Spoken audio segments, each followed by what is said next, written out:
हमारा आइडिया ये है, हमें प्रॉब्लम एक आ रही है। वो प्रॉब्लम ये है कि हमारे पास लिस्ट में डुप्लीकेट्स नंबर्स आ रहे हैं। हम ये चाह रहे हैं कि ये नंबर्स क्या हों, डुप्लीकेट्स ना हो, यूनिक हों। इसी तरह अगर मेरे पास कोई यूज़र नेम या स्टूडेंट नेम्स करके कोई लिस्ट है, उसमें कोई नाम भी हो सकते हैं, लाइक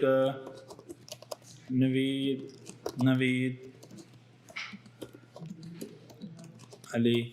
अब इसमें भी डुप्लीकेट स्ट्रिंग्स हैं, तो हम ये चाह रहे हैं कि हमारी जो ये लिस्ट जो है ना वो यूनिक होनी चाहिए। हमारी ये डिमांड है। वो क्यों होनी चाहिए, उसके मल्टीपल रीजंस हैं।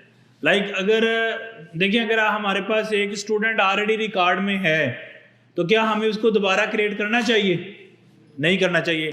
इसको नेम्स को ज़रा ईमेल कर देते हैं, फिर ज़्यादा अच्छा ना सीन है। हम ना लिस्ट स्टूडेंट की ईमेल्स इकट्ठी कर रहे हैं, तो हमारे पास पहली ईमेल आ गई मे बी test@test.com, और दूसरी ईमेल आ गई और तीसरी ईमेल आ गई, और इसको हम बोलेंगे test2, और फिर टेस्ट वाली जो पहले वाली थी ना वही दोबारा आ गई।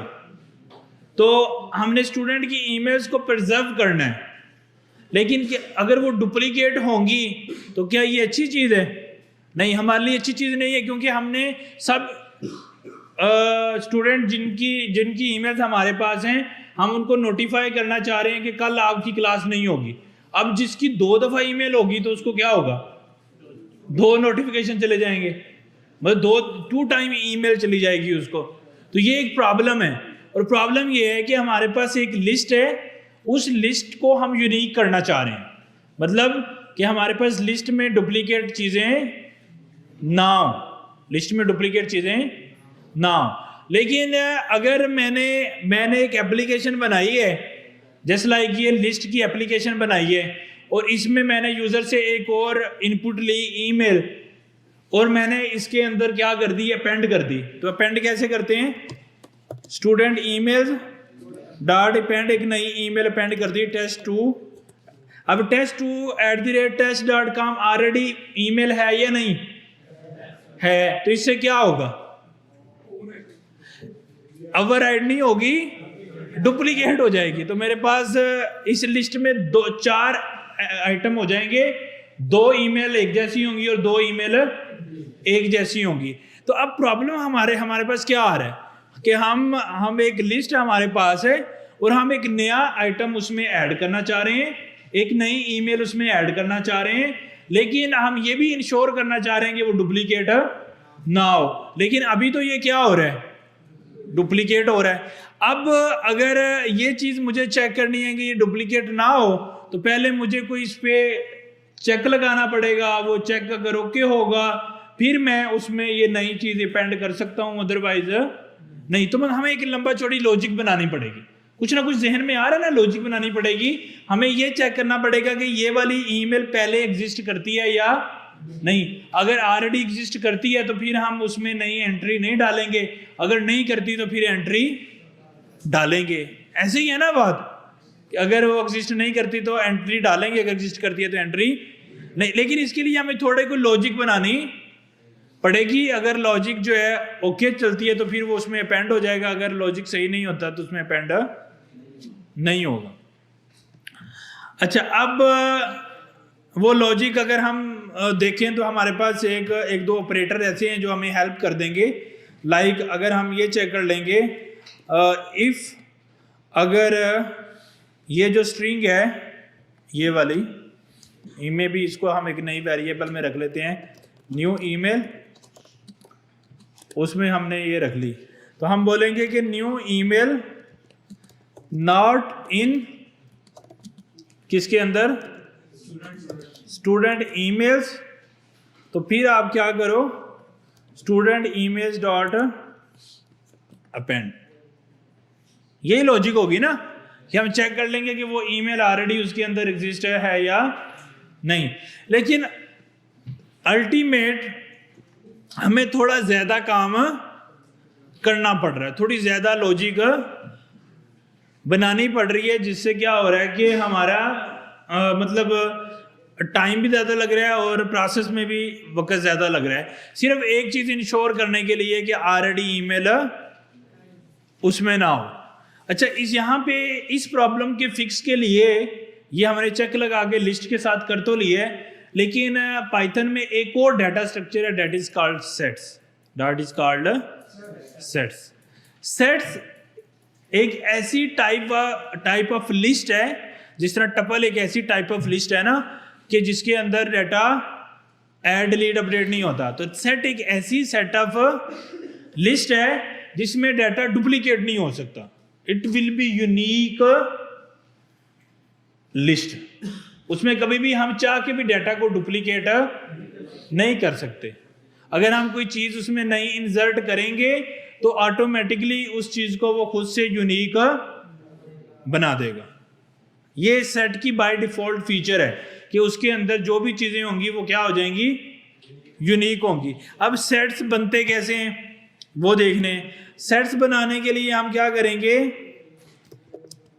May be student emails set कोई भी नया नाम रख लेते हैं उसका, और मैं उसको क्या देता हूं करली ब्रेसेस। जिस तरह डिक्शनरी बनती है ना, इसी तरह सेट्स बनते हैं। लेकिन डिक्शनरी में हम क्या करते हैं, की पेयर वैल्यू सेव करते हैं ना, एंटिटी को सेव करते हैं। उसमें क्या होता है, हम रखते हैं कलर और उसकी वैल्यू रखते हैं। तो अभी इस वक्त ये डिक्शनरी है।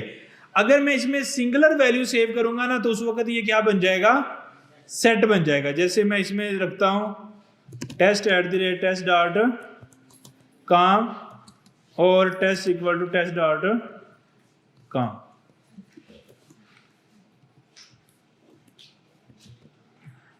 अच्छा, अब मैंने यहाँ पे test1 test2 test3 करके मैंने चीज़ें जो हैं वो इसके अंदर सेव कर दी हैं। सॉरी, test1 test2 test3 करके। अब ये ऑटोमेटिकली ये इंश्योर करेगा कि ये चीज़ें आपस में क्या होनी चाहिए, यूनिक होनी चाहिए। अगर वो नहीं होंगी तो सेट ऑटोमेटिकली उसको यूनिक कर देगा। अगर आप इसको ऐसा कोई डुप्लीकेट वैल्यूज देंगे तो एक ये नया सेट क्रिएट करेगा, यानी कि जब ये डाटा रैम में सेव करेगा ना, उससे पहले ये खुद से इंश्योर करेगा कि इसके हर एलिमेंट में पड़ी वैल्यू क्या होनी चाहिए, यूनिक होनी चाहिए। हर एलिमेंट में पड़ी वैल्यू क्या होनी चाहिए, यूनिक होनी चाहिए। तो इस तरह से यानी कि ये हमारे सेट्स जो हैं वो काम करते हैं।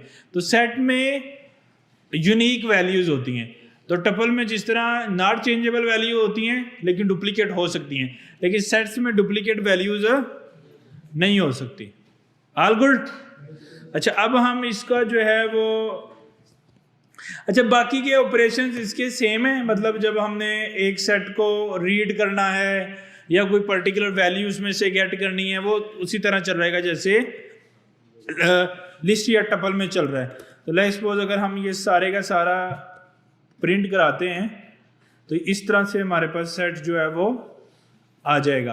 तो ये वाली चीज़ पहले इंडेक्स पे पड़ी है, ये वाली चीज़ सेकंड इंडेक्स पे पड़ी है, यानी कि 0 इंडेक्स पे पड़ी है, 1 इंडेक्स पे पड़ी है और 2 इंडेक्स के ऊपर वैल्यू पड़ी है। अच्छा, अब ये जो सेट है ना, ये सेट ऐसी चीज़ नहीं है कि ये कोई मतलब अब ऐसे क्योंकि सेट टपल नहीं है, मीन कि इसमें लिस्ट की तरह क्रड अप्लाई हो सकता है, ऐड भी हो सकती हैं चीज़ें, डिलीट भी हो सकती हैं और अपडेट भी हो सकती हैं। वो कैसे होंगी उसके ऊपर हम आ जाते हैं, फिर आपको ये भी पता लग जाएगा ना ये डुप्लीकेट कर रहा है या नहीं।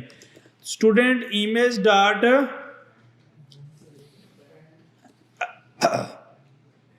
अच्छा इसमें एक इसका ऐड वाला मेथड है कि हम इसको ऐड कर सकते हैं कोई नया डाटा इसमें, और एक इसमें रिमूव वाला मेथड है और एक अपडेट वाला मेथड है। अपडेट करेंगे तो ये वैल्यू को अपडेट कर देगा। अच्छा, एक चीज़ इंटरेस्टिंग है, जब हम कोई चीज़ वैल्यू अपडेट कर रहे होंगे हमें इंडेक्स बताने की ज़रूरत है?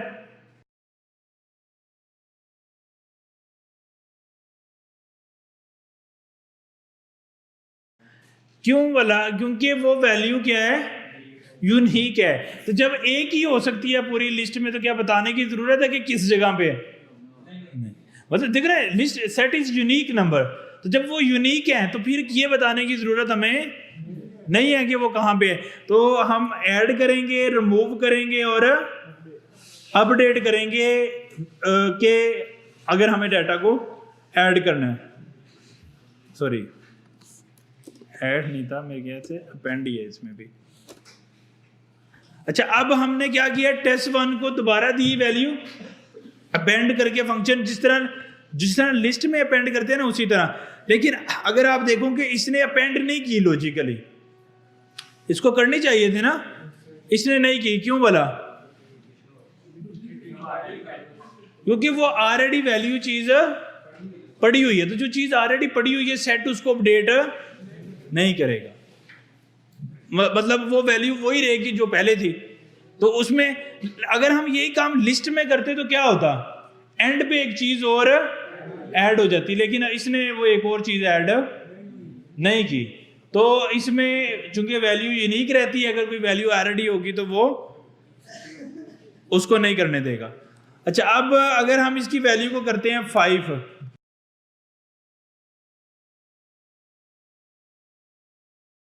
एक वैल्यू को ऐड करेंगे तो वैल्यू क्या हो जाएगी, ऐड हो जाएगी। तीसरा और रेड के सामने, तीसरे के ऊपर जो रेड नजर आ रहा है ना वो। अच्छा, हमने सॉरी सेट के अंदर ऐड का ही मेथड चलता है, लेकिन हम वेरिएबल गलत यूज कर रहे थे उस वक्त। तो हमने set email set dot add किया, तो इसने क्या किया, हमें एक वैल्यू ऐड कर दी। कितनी कर दी वैल्यूज? 4 कर दी। पहले कितनी थी? 1 2 3 थी, और अब मैंने 5 वाली भी ऐड कर दी। अच्छा, अगर मैं 1 वाली ऐड करता हूं तो क्या होना चाहिए? लॉजिकली कुछ भी नहीं होना चाहिए, जिस तरह पहले कुछ नहीं हो रहा था, अभी कुछ नहीं होना चाहिए। तो ऐड सिर्फ उस वक्त करेगा अगर वैल्यू यूनिक नहीं है। तो अब अगर आप देखो, हमारा जो गोल था कि हम स्टूडेंट ईमेल्स का रिकॉर्ड रखना चाह रहे हैं, लेकिन यूनिक ईमेल्स का रिकॉर्ड रखना चाह रहे हैं, तो उसके लिए हमें यहाँ पे क्या करना पड़ रहा था, कंडीशन लगानी पड़ रही थी, इंश्योर करना पड़ रहा था कि हमारी ईमेल ऑलरेडी उसमें है या नहीं। लेकिन यहाँ पे हम खुले दिल ऐड कर रहे हैं, हम बगैर किसी टेंशन से ऐड कर रहे हैं। क्यों कर रहे हैं? क्योंकि सेट्स का बाय डिफॉल्ट नेचर ये है, वो उस पे चलता है। अच्छा, अब ऐड कर लिया। इसी तरह अगर हमने कोई वैल्यू को अपडेट करना है तो हम क्या करेंगे, स्टूडेंट ईमेल्स डॉट,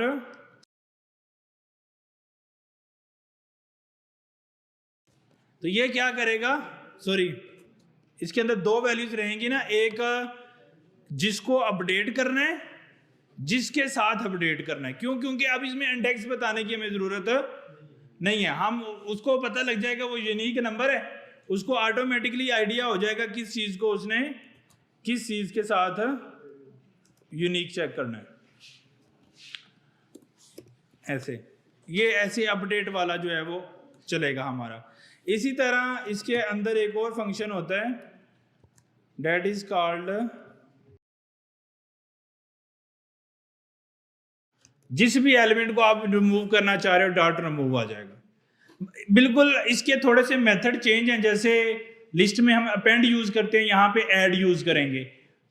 इसी तरह लिस्ट में जैसे हम पॉप वगैरह यूज कर रहे थे, रिमूव यूज कर रहे थे, यहाँ पे रिमूव का मेथड हम यूज करेंगे।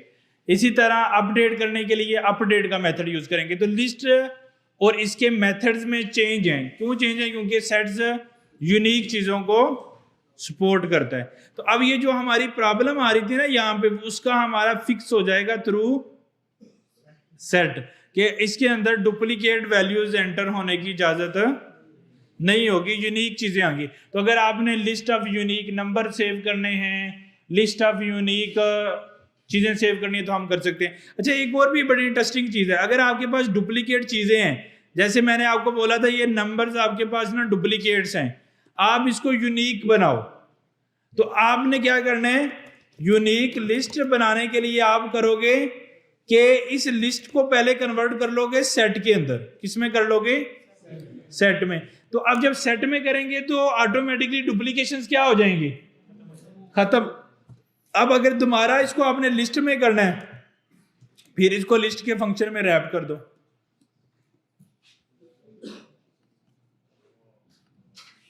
तो अब देखो ये कितना आसान हो गया, जो काम हमने पहले इतना मुश्किल तरीके से करने, मतलब जो हमने कहा था कि हमारे पास नंबर है और अगर हमने इनको यूनिक करना है, एक नई लिस्ट बनानी है, तो हमें काफ़ी सोचना पड़ रहा था ना उसके लिए कि हम कोई लूप चलाएंगे, फिर लूप चला के कोई आउटपुट निकालेंगे, मतलब थोड़ा हेक्टिक जॉब करनी पड़ रही थी। कोई यहाँ पे लूप भी चलाना नहीं पड़ा और हमारी लिस्ट भी ऑटोमेटिकली क्या हो गई है, यूनिक हो गई है। अगर आप इसमें, आपके पास कोई ऐसी लिस्ट है जो डुप्लीकेट्स हैं जिसके अंदर, और आप उसका यूनिक बनाना चाहते हो, आप उसको सेट के फंक्शन में रैप कर दो। सेट का फंक्शन क्या करता है, हमेशा डुप्लीकेशंस खत्म करता है, क्योंकि इवन आप इस सेट के अंदर डुप्लीकेट वैल्यू ऐड भी कर देंगे तो जब वो रैम में सेव करेगा तो वो डुप्लीकेट वैल्यूज को खत्म करके सेव करेगा। तो इसी तरह जब सेट का मेथड हम यहां पे यूज करेंगे तो ऑटोमेटिकली वो डुप्लीकेट वैल्यूज को खत्म कर देगा। जब वो डुप्लीकेट वैल्यू को खत्म करेगा, अब लेकिन अभी जब हम डुप्लीकेट वैल्यूज को खत्म कर देंगे तो क्या हो जाएगा, अगर मैं आपको दिखाऊं तो वो एक लिस्ट के बजाय वो क्या बन जाएगा, एक सेट बन जाएगा। अगर हम यूनिक लिस्ट को प्रिंट करते हैं,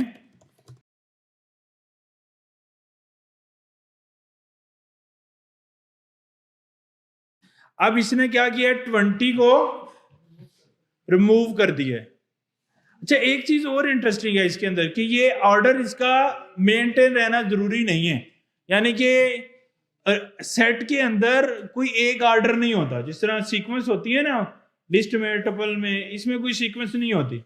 ये अपनी मर्जी से जब हम सेट अप्लाई करते हैं, इसका अपनी मर्जी से ऑर्डर होता है। ऑर्डर क्यों मैटर नहीं करता है, क्योंकि आइटम्स यूनिक है। जब यूनिक है वो किसी भी पोजीशन पे हो तो डजंट मैटर। अच्छा, अब लेकिन ये इसने वो बना दिया। अब हम इसको दोबारा से क्या बना सकते हैं, लिस्ट बना सकते हैं।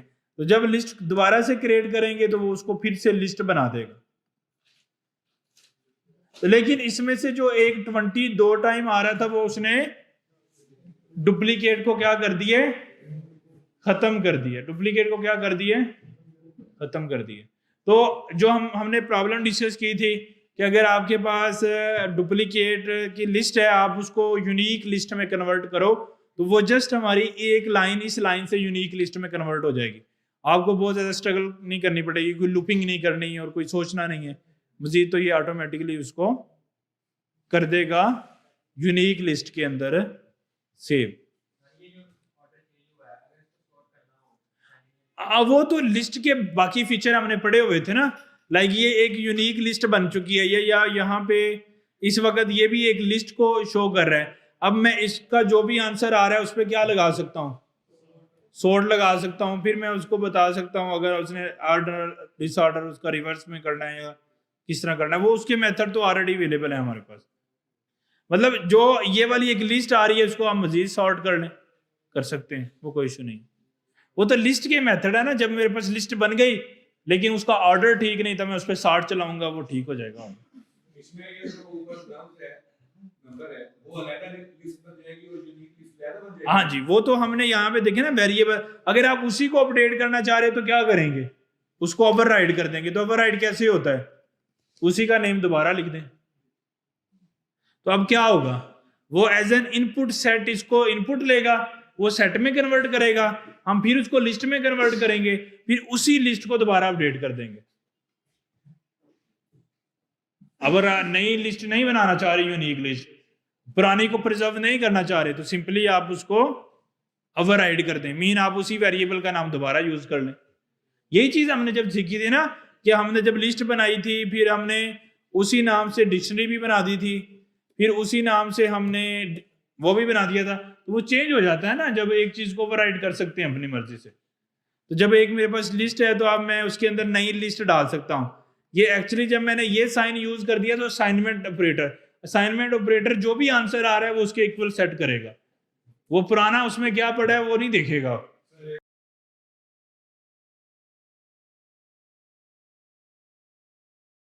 अच्छा जी, वो उसकी ये वाली चीज, ये जो ऑपरेटर आप बोल रहे हैं ना जी, ये वाला है। अच्छा, इसके साथ फिर आपने लॉजिक लिखनी थी, वो नॉट इन स्टूडेंट ऐसे लिख दिया। अच्छा, नॉर्मली ये एक ऑपरेटर है, हमने पढ़ा था जब हमने ऑपरेटर्स पढ़े थे ना, उनमें एक इन ऑपरेटर भी पढ़ा था, मेंबरशिप ऑपरेटर जिसको बोला था, और एक नॉन इट।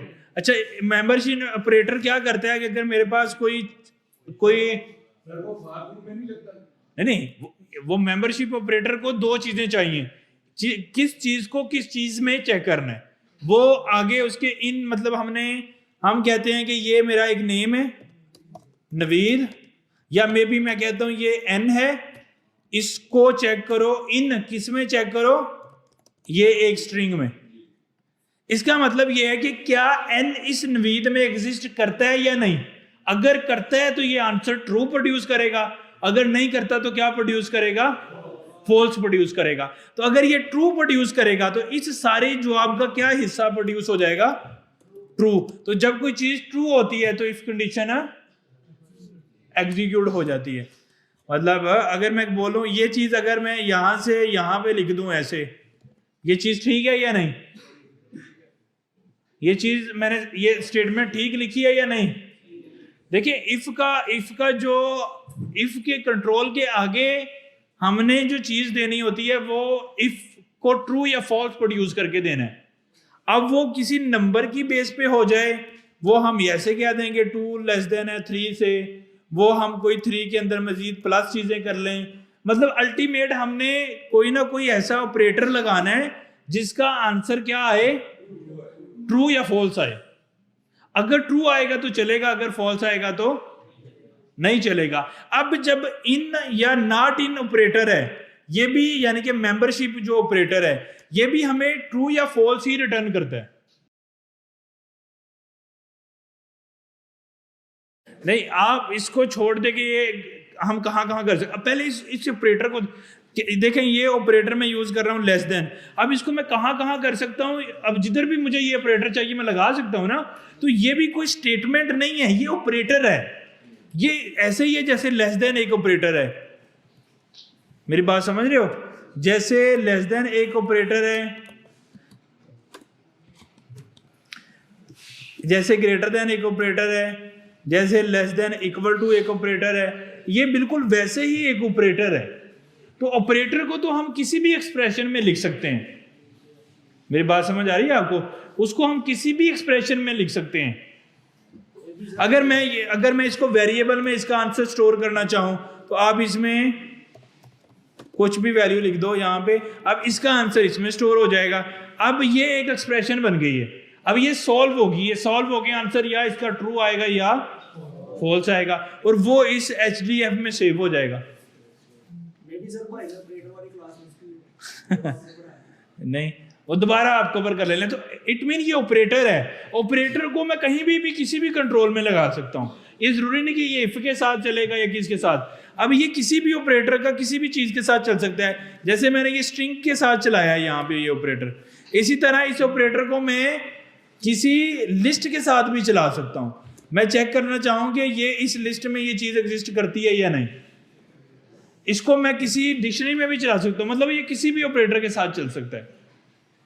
तो अब इसको, ये जब एक ऑपरेटर है तो ऑपरेटर कहीं भी हम इफ के सामने लगा दें, जिधर भी एक्सप्रेशन आ रही है उधर ये आ सकता है। सर दो वर्ड यूज होते हैं, आइटरेशन, रिपीटिशन। इन दोनों में फर्क है कि सेम चीज है?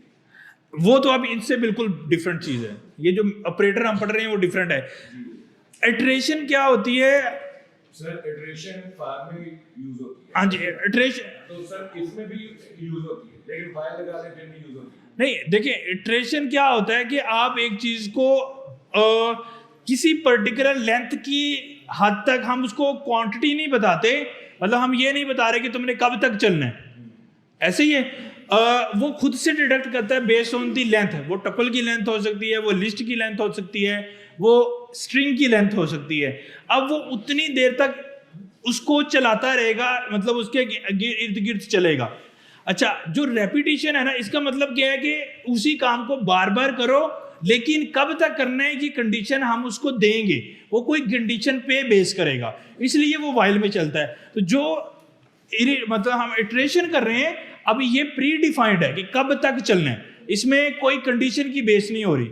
मतलब आप समझ रहे हो, जैसे हम वाइल में क्या करते हैं, हम बताते हैं कि उस वक्त तक चलो जब तक 5 लेस देन है 26 के। इसको हम बोल रहे हैं कि रेपिटेशन कर रहा है। अब इस रेपिटेशन की एंड क्या होगी किसी को नहीं पता, वो बेस कर रही है इस कंडीशन के ऊपर, इसको हम रेपिटेशन बोल रहे हैं। इटरेशन क्या है? इटरेशन में जस्ट लाइक हम फॉर लूप में बोलते हैं कि तुम चलो लेकिन कब तक इसको चलाते रहो, इस लिस्ट तक जितने इसमें नंबर है यहां तक चलाते रहो। सॉरी क्या आएगा, मतलब इसमें चलाते। अब इसका मतलब ये है कि इस लिस्ट में जितने भी नंबर्स हैं उस देर तक इसमें चलाते रहो, तो 1 by 1 उसमें वो चलाता रहेगा उसको। तो इसको हम बोल रहे हैं कि ये इटरेट कर रहा है एक चीज के इर्द गिर्द। अब इसमें ये किसी कंडीशन पे बेस नहीं कर रहा, ये उसकी लेंथ पे बेस कर रहा है। जो रिपीटेशन होती है ना वो किसी कंडीशन पे बेस कर रही होती है। उसने स्टॉप कब होना है ये किसी लेंथ पे बेस नहीं कर रही, ये कोई प्री डिफाइंड चीज नहीं है, ये कोई कंडीशन आएगी कभी चलेगी और उसकी वैल्यू फॉल्स या ट्रू प्रोड्यूस होगी। बात समझ रहे हैं? तो इसलिए ये दोनों में फर्क है।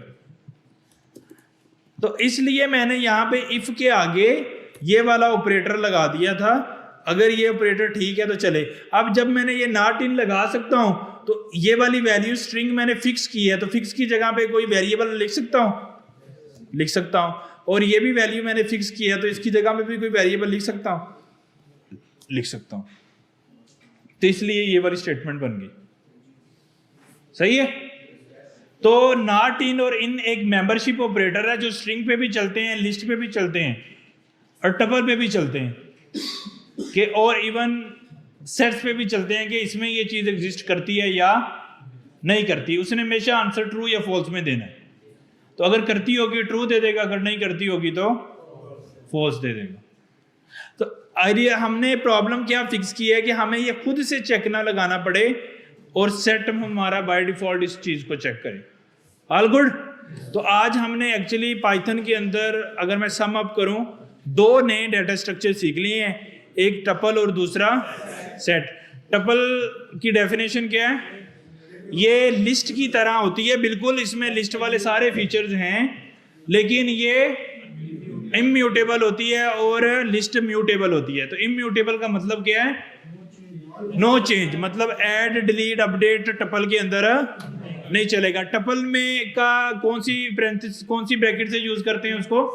पैरेंथेसिस, सिंगल ब्रैकेट, और लिस्ट को स्क्वायर ब्रैकेट, और उसके बाद जो है वो हमने डिस्कस किया है सेट, एक नया डाटा स्ट्रक्चर। उसमें क्या है कि हम डुप्लीकेशन रिमूव कर सकते हैं। ये भी लिस्ट की तरह होता है लेकिन इसमें चीजें डुप्लीकेट नहीं हो सकती। अच्छा, इसके अंदर हाँ जी, और ऑर्डर फिक्स नहीं होता, और इसके अंदर वैल्यू ऐड डिलीट अपडेट हो सकती है। ऐड करने के लिए कौन सा मेथड यूज होगा? ऐड। डिलीट करने के लिए रिमूव, अपडेट करने के लिए डॉट अपडेट। तो ये मेथड इस पे यूज होंगे तो जिससे हमें इसको चला सकते हैं। इसके और मेथड भी होते हैं, वो कल हम डिस्कस करेंगे। डॉट यूनियन, डॉट इंटरसेक्शन, वो हम डिस्कस करके